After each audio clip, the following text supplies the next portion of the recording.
அஸ்ஸலாமு அலைக்கும் வரஹ்மத்துல்லாஹி வபரகாத்து. இது ஒரு உண்மை சம்பவம்.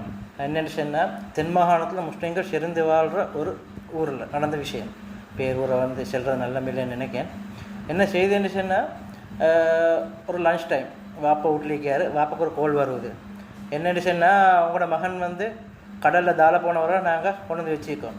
அப்போ தான் வாப்பா பார்க்குற மகன் எங்கள் மகன் வீட்டில் இல்லை, ஓடி போகிறாங்க கடலில் வரதுக்கு, பீச்சு போய்த்து பார்த்தா மகனை போன இந்த போட்டில் போன 2-3 மீனவர்கள் காப்பாற்றி கொண்டு வச்சுக்காங்க.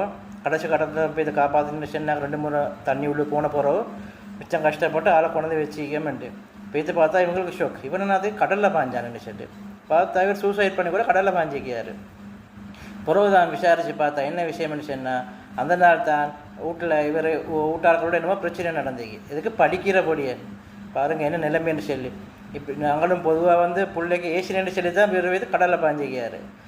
இந்த சின்ன விஷயம் இவ்வளோ பெருசாக போகுதுன்னு சொன்னாக்கா எங்கே போகுது, எல்லாத்தையும் கவனமாக பார்த்துக்கொள்ள வேண்டி வரும். அடுத்தது நாங்களும் பிள்ளையில கட்டாயம் கொஞ்சம் ஒரு கண் வச்சுக்கொள்ளணும். என்ன செய்கிறாங்க, யாரோட பழகுறாங்க, என்ன சரி நடந்து போகிறோம் அழுதத்தில் அர்த்தம் இல்லை.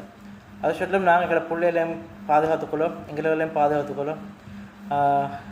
சலாம்.